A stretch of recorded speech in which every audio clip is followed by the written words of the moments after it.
Have you guys ever wondered what is a quarterback talking about when he says things like blue 80, red 19, green? Are they just learning their colors for the first time? And for the love of God, what is kill, Omaha? What does that mean? Stick around, guys. Today's topic, quarterback cadence. I'm going to break down a play from Carson Wentz, and I'm going to show you that quarterback cadence. All right, y'all. See you in a second.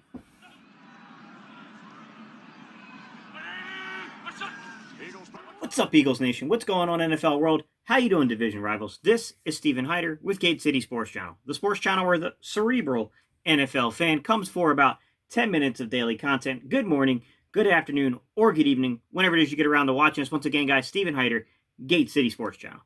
All right, y'all. First off, I want to give a shout out to my boy, Philly Fresh. Philly Fresh finally crossed over the 500 subscriber mark, guys, and this is a major milestone.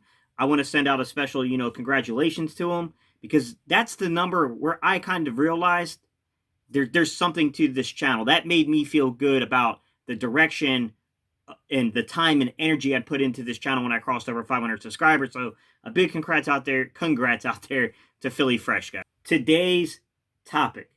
All right, guys. So today's topic, I want to talk about quarterback cadences. There is so much that goes into playing this, this level of competition, like being this good at your profession, guys.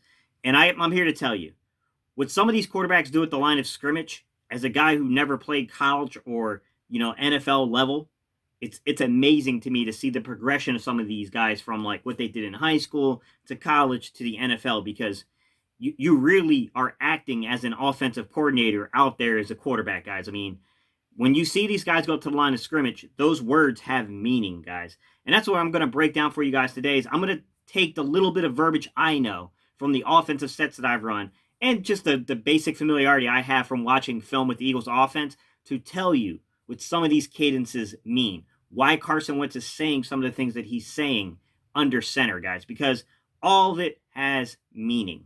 And Carson Wentz is a master at changing the play up, at setting protections, okay, at telling the offensive line, hey, everyone be alert, because I'm about to try to catch these guys off sides. All right, so today's topic, guys, quarterback cadence, Carson Wentz, the anatomy of a play.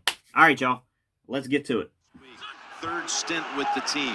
Can come right off this sideline and know this playbook is moving. Okay, guys, so this is early in the first quarter of the New England and Philadelphia game. It's the first drive of the game. All right, snap one, Carson Wentz makes an incredible throw down the field, trying to hit Boston Scott, gets pass interference, and then on the second play of the game, Miles Sanders has a beautiful bounce outside and gains about 7 yards on it. So we're sitting here in a 2nd and 3. And you see Wentz take the line, and I told you there are 3 things certain in life: death, taxes, and a Jason Peters false start. Now, I will give Jason Peters this. That play was pretty close to being offsides on the defense, not a false start. I would even argue that, to me, it looked like the D-line jumped first to me. With that said, look, we're moved back 5 yards because of this. Now we're going from 2nd and 3 to 2nd and 8. And Carson Wentz is going to come to the line of scrimmage, and he's going to read the defense. Now I want you guys to pay attention to the cadence he calls out here, because it's important. You need someone who knows the system, come right in. I can tell you, the Sanders kid, he's special. Howard out. All right, let's begin with the original cadence he calls out here. He goes, blue 80. In my experience, blue 80 has really only meant 2 things when I've played quarterback. Number one, it's an indication to the line what to do in terms of the blocking scheme. Normally, when you say blue 80, it means we're not changing, we're not sliding protection, none of that. Just block your original assignments. However, every now and then, blue 80, I have been in offenses where it also can be an indication of the actual, what we're going on. So am I changing? Am I going on 2? Am I going on 3? It could be a change in that, but that's been pretty rare for me. So he starts off by going blue 80. Giving the circumstances of what I'm seeing here, guys, this is an indication to the line to not slide their protection. And then you see he follows it up by saying 82. 82 to me, now that is where we're trying to, normally when you say blue 82, every offense I've been in, that's when I'm trying to draw the defense off sides, guys. So that tells me that I'm going to try to do something to try to get this aggressive defense to jump, okay? So blue 80, to Blue 82 all has to do with the protection and then what we're going on, okay? To me, it looks like Carson Wentz wants that 5 yards back again. That's what it seems like to me here. Tailback today, he's had a great 2-week run. They've been running the ball really well, and that's helped them. Howard out with All right, I'll be honest with you, ladies and gentlemen. I have never, ever heard the verbiage pow, pow, pow, pow in any cadence I've ever personally given.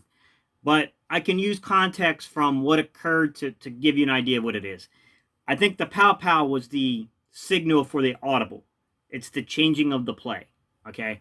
So to me, I think pow, pow could be something as simple as play on wheel or play off wheel, since it was a wheel route. So pow, pow to me seems to be the actual audible, right? So when we're going through Blue 80 to Blue 82, we're talking about the signal, when I'm going to hike the ball, so when I'm getting the signal, and the adjustment on the line. So am I sliding the line? Is the line staying still? It's setting the protection. But when I hear pow, pow, like I said, that one I'm not 100% familiar with, guys. I've never said that at any time, at any point I've ever played quarterback. But it seems to me to be a play on wheel or play off wheel, just judging from the actual, play there. So that could have been the key indicator of when it is, because you guys got to keep in mind, there will always be false cadence, okay? You will always give false cadence that means nothing. In this particular situation, it seems to mean something. So a good example of when you need to know cadence and color, guys, is when you say something like, red 22, red 22, blue 19. When you change color, guys, that's a way of audibling. Or you can just use a simple word and say, pow, pow, pow, pow. Well, and that's helped them. So I'm audibling it to this particular route. So maybe I'm changing the actual play, or maybe I'm just changing the quarterback's progression. That could be a possibility too, that I haven't audibled the play, I've audibled the direction of my progression. So I'm going to go wheel route as my first read, this route is my second read, and this route will be my third read, subsequent fourth read, whatever. That's a possibility too. The other one you'll need to know in terms of colors, guys, is white. Anytime you think you hear quarterbacks saying 180, guys, he's not talking about turning around and facing the other direction. He's not saying one, he's saying white. White 80. Anytime I said white, it meant that we were going with the play as called. Because in any given huddle, you're not really just going in there with one play. You're going in there with one play to build around, and then you have the audible. So if I said white, and they can change this by games, guys. They can change the color code for it by games. But normally, white meant we're going as planned. We're not going off script here. So if I said white 80, it means I've surveyed the defense. I like what I see. We're going with the play call as it's called. But pow, pow, to me, that seems to be a change in the progression or a change in the actual and audible, the actual play. That's just my opinion on it. Howard out with a shoulder stinger, and also without Alshon Jeffrey out with an ankle. The ending of this cadence is concerning to me. To begin with, I can't exactly tell what he's saying when he touches his elbow, but he's clearly calling out routes for the receivers. And you've got to keep in mind, this was the first game that we brought back Jordan Matthews. Clearly didn't probably understand completely what routes to be running. We brought Jay Ajayi back for this game. This was also the first game that Miles Sanders himself had been elevated to RB number 1, if I'm not mistaken. He had been in plays and stuff, but he was the man beginning this game in New England. So you have a lot of guys around Carson Wentz at the skill positions who really didn't understand what to do yet. And you could see him, which I think is the most frustrating part, he turns to Miles Sanders and he directly says the words, wheel. Wheel. Miles, I love you, bro. I understand this was your first game up being the man. You need to know the playbook, sir.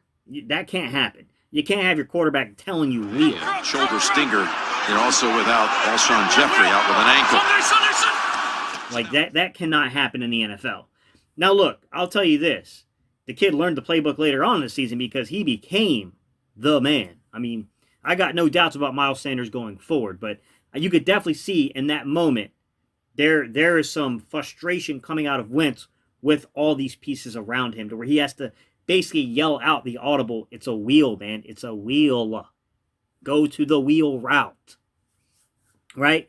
Now, I don't know what he's saying. I don't hear like kill, kill, kill. If you're saying kill, kill, kill, you're killing the original play and going to what the audible was, like the pow pow, right?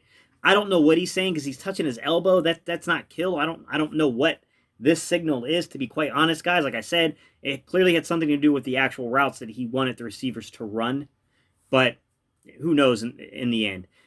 To me, it's no mystery that this ball ends up being incomplete because there's just a lot of confusion here. But this is the thing to keep an eye on here, guys. Look at the command and the control Carson Wentz has over this offense getting down around the red zone. This is why Carson Wentz is so good in the red zone, guys. Yes, it has to do with some of the facts that he had Alshon Jeffrey, right? Zach Ertz, Dallas Goedert. Those are good red zone targets, don't get me wrong, right? In previous years, in 2017, he had guys like, LeGarrette Blount and Jay Ajayi. Like, those guys are really good red zone guys, right? No doubt about that. Not saying that.